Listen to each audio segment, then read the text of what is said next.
Subscribe कीजिए शान रजा channel को और बेल आइकन को प्रेस कीजिए, जिससे आपको हमारी न्यू वीडियो की नोटिफिकेशन मिलती रहेगी।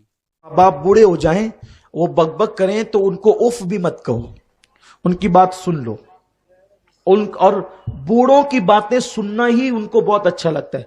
बूढ़े हमसे कुछ नहीं चाहते, वो सोचते हैं कि हम जो बोलते जाएं बस ये सुनते जाएं।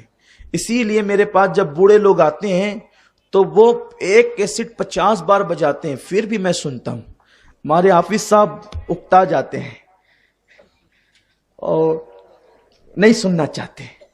मैं इनसे कहता हूं सुन लो भाई, क्योंकि बूढ़े लोगों की बातें ऐसी है कि किसी किताब में नहीं मिलती है ना।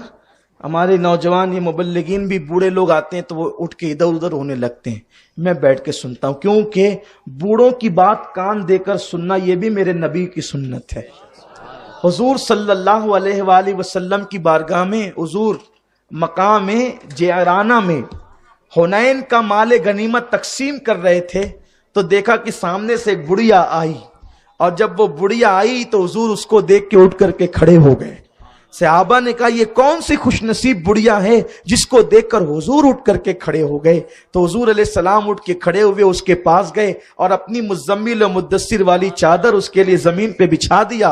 वो बड़ी भी बैठ गई, हुजूर उसकी तरफ कान दे करके सुनने लगे। वो बोलती रही बोलती रही बोलती रही, हुजूर सुनते रहे सुनते रहे सुनते रहे। लोग इधर बेचैन हो रहे थे क्योंकि माले गनीमत तकसीम हो रहा था, और आकाए करीम सब छोड़कर उस बुढ़िया के पास बैठ गए और खूब उससे सुनने लगे। बस सुन ही रहे थे, जो सबको सुनाता है आज वो सुन रहा है, बल्कि जिसकी खुदा सुनता है कुल कह के अपनी बात भी लब से तेरे सुनी, अल्लाह को है इतनी तेरी गुफ्तगू पसंद।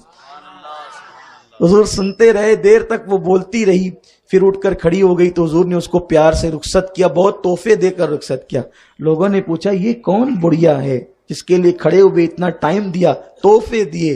तो लोगों ने कहा ये नबी की दूध पिलाने वाली माँ हलीमा सादिया है।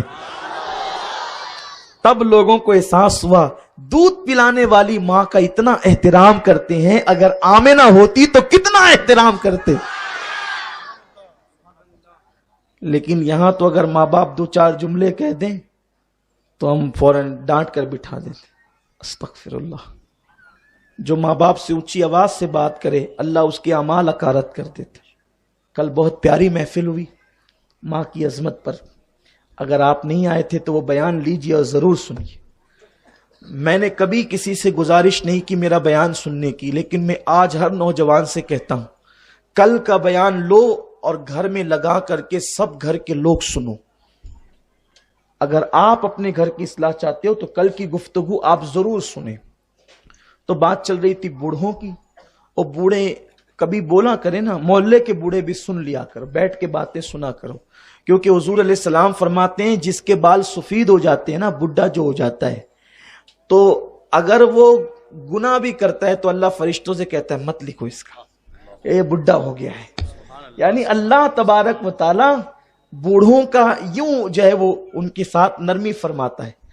और सफेद रेश बूढ़ा जब दुआ करता है तो अल्लाह उसकी दुआ रद्द नहीं करता। आका फरमाते हैं सफेद बाल वाले बूढ़ों की दुआ रद्द करने में अल्लाह को शर्म आती है, अल्लाह हया करता है कि मैं इसकी दुआ रद्द कैसे करूं, वो हया फरमाता है। मेरे प्यारे आका सल्लल्लाहु अलैहि वसल्लम के दीवानों, खुदा उनकी बातें सुनता है और रद्द नहीं करता, और हम उनकी बातें नहीं सुनते, माँ बाप को धुतकारते हैं। इसलिए अदब करो अपने बूढ़ों का।